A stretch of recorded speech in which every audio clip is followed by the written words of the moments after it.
सभी का हमारे YouTube चैनल देव लीला में स्वागत है। ओम श्री परमात्मने नमः। श्रीमद् भगवत गीता अथ प्रथमो अध्यायः। धृतराष्ट्र बोले, हे संजय, धर्म भूमि कुरुक्षेत्र में एकत्रित युद्ध की इच्छा वाले मेरे और पांडु के पुत्रों ने क्या किया? संजय बोले, उस समय राजा दुर्योधन ने व्यूह रचना युक्त पांडवों की सेना को देखकर और द्रोणाचार्य के पास जाकर यह वचन कहा, हे आचार्य, आपके बुद्धिमान शिष्य द्रुपद पुत्र धृष्टद्युम्न द्वारा व्यूहाकार खड़ी की हुई पांडु पुत्रों की इस बड़ी भारी सेना को देखिए।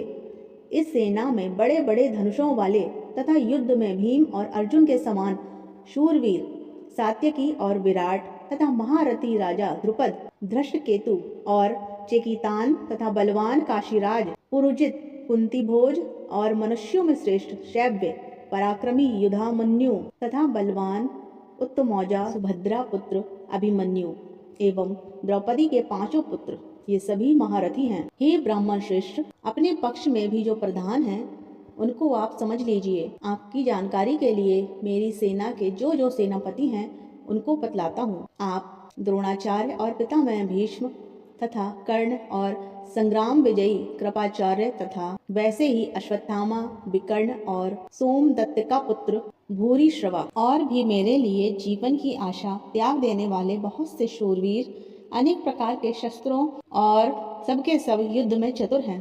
भीष्म पितामह द्वारा रक्षित हमारी वह सेना सब प्रकार से अजेय है और भीम द्वारा रक्षित इन लोगों की यह सेना जीतने में सुगम है।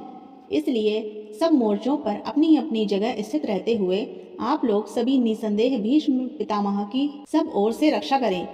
कौरवों में युद्ध बड़े प्रतापी पितामह भीष्म ने दुर्योधन के हृदय में हर्ष उत्पन्न करते हुए उच्च स्वर से सिंह की दहाड़ के समान गरज कर शंख बजाया। इसके पश्चात शंख और नगारे तथा ढोल, मृदंग और नरसिंघे आदि बाजे एक साथ ही बज उठे। उनका वह शब्द बड़ा भयंकर हुआ। इसके अनंतर सफेद घोड़ों से युक्त उत्तम रथ में बैठे हुए श्री कृष्ण महाराज अर्जुन ने भी अलौकिक शंख बजाए। श्री कृष्ण महाराज ने पांचजन्य नामक, अर्जुन ने देवदत्त नामक और भयानक कर्म वाले भीमसेन ने पौंड्र नामक महाशंख बजाया। कुंती पुत्र राजा युधिष्ठिर ने अनंत विजय नामक और नकुल तथा सहदेव ने सुघोष और मणि पुष्पक नामक शंख बजाए। श्रेष्ठ धनुष वाले काशीराज और महारथी श्रीखंडी एवं धृष्टद्युम्न तथा राजा विराट और अजेय सात्यकी, राजा द्रुपद एवं द्रौपदी के पांचों पुत्र और बड़ी भुजा वाले सुभद्रा पुत्र अभिमन्यु, इन सभी ने हे राजन सब ओर से अलग अलग शंख बजाए और उन भयानक शब्द ने आकाश और पृथ्वी को भी गुंजाते हुए धार्तराष्ट्रों के अर्थात आपके पक्ष वालों के हृदय विदीर्ण कर दिए। इसके बाद कपिध्वज अर्जुन ने मोर्चा बांधकर डटे हुए धृतराष्ट्र संबंधियों को देखकर उस शस्त्र चलने की तैयारी के समय धनुष उठाकर ऋषिकेश श्री कृष्ण महाराज से यह वचन कहा, हे अच्युत, मेरे रथ को दोनों सेनाओं के बीच में खड़ा कीजिए और जब तक कि मैं युद्ध क्षेत्र में डटे हुए युद्ध के अभिलाषी इन विपक्षी योद्धाओं को भली प्रकार से देख लूं कि इस युद्ध रूप व्यापार में मुझे किन किन के साथ युद्ध करना योग्य है, तब तक उसे खड़ा रखिए। दुर्बुद्धि दुर्योधन का युद्ध में हित चाहने वाले जो ये राजा लोग इस सेना में आए हैं, इन युद्ध करने वालों को मैं देखूंगा। संजय बोले, हे धृतराष्ट्र, अर्जुन द्वारा इस प्रकार कहे हुए महाराज श्री कृष्णचंद्र ने दोनों सेनाओं के बीच में भीष्म और द्रोणाचार्य के सामने तथा संपूर्ण राजाओं के सामने उत्तम रथ को खड़ा करके इस प्रकार कहा कि हे पार्थ, युद्ध के लिए जुटे हुए इन कौरवों को देखो। इसके बाद प्रथापुत्र अर्जुन ने उन दोनों ही सेनाओं में स्थित ताऊ, चाचाओं, दादों, परदादों को, गुरुओं को, मामाओं को, भाइयों को, पुत्रों को, पौत्रों को तथा मित्रों को, ससुरों को और सुहृदयों को भी देखा और उन उपस्थित संपूर्ण बंधुओं को देखकर वे कुंती पुत्र अर्जुन अत्यंत करुणा से युक्त होकर शोक करते हुए यह वचन बोले। अर्जुन बोले, हे कृष्ण, युद्ध क्षेत्र में डटे हुए युद्ध के अभिलाषी इस स्वजन समुदायकों को देखकर मेरे अंग शिथिल हुए जा रहे हैं और मुख सूखा जा रहा है तथा मेरे शरीर में कंप एवं रोमांच हो रहा है। हाथ से गांडीव धनुष गिर रहा है और त्वचा भी बहुत जल रही है तथा मेरा मन भ्रमित सा हो रहा है। इसलिए मैं खड़ा रहने को भी समर्थ नहीं हूँ।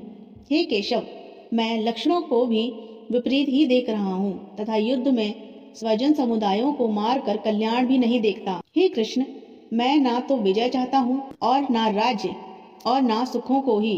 हे गोविंद, हमें ऐसे राज्य से क्या प्रयोजन है अथवा ऐसे भागों से और जीवन से भी क्या लाभ। हमें जिनके लिए राज्य, भोग और सुखादि अभीष्ट हैं, वे ही ये सब धन और जीवन की आशाओं को त्याग कर युद्ध में खड़े हैं। गुरुजन, ताऊ, चाचे, लड़के और उसी प्रकार दादे, मामे, ससुर, पौत्र, साले और भी संबंधी लोग हैं।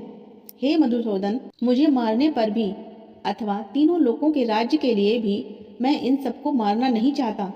फिर पृथ्वी के लिए तो कहना ही क्या है। हे जनार्दन, धृतराष्ट्र के पुत्रों को मारकर हमें क्या प्रसन्नता होगी। इन आतताइयों को मारकर तो हमें पाप ही लगेगा। अतएव हे माधव, अपने ही बांधव धृतराष्ट्र के पुत्रों को मारने के लिए हम योग्य नहीं हैं, क्योंकि अपने ही कुटुंब को मारकर हम कैसे सुखी होंगे। यद्यपि लोभ से भ्रष्टचित्त हुए ये लोग कुल के नाश से उत्पन्न दोष को और मित्रों से विरोध करने में पाप को नहीं देखते, तो भी हे जनार्दन, कुल के नाश से उत्पन्न दोष को जानने वाले हम लोगों को इस पाप से हटने के लिए क्यों नहीं विचार करना चाहिए।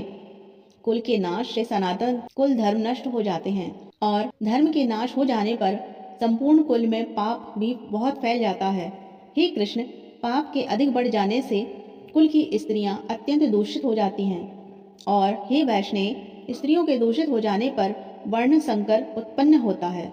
वर्ण संकर कुल घातियों को और कुलों को नरक में ले जाने के लिए ही होता है। लुप्त हुई पिंड और जल की क्रिया वाले अर्थात श्राद्ध और तर्पण से वंचित इनके पितर लोग भी अधोगति को प्राप्त होते हैं।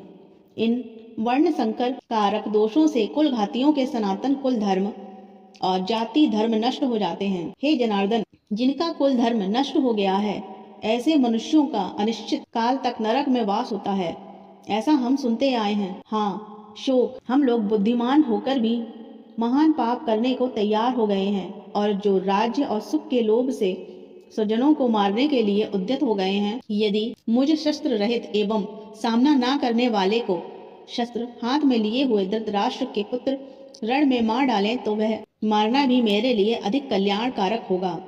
संजय बोले, रणभूमि में शोक से उद्विग्न मन वाले अर्जुन इस प्रकार कहकर बाण सहित धनुष को त्याग कर रथ के पिछले भाग में बैठ गए। इति प्रथमो अध्यायः संपूर्णम्।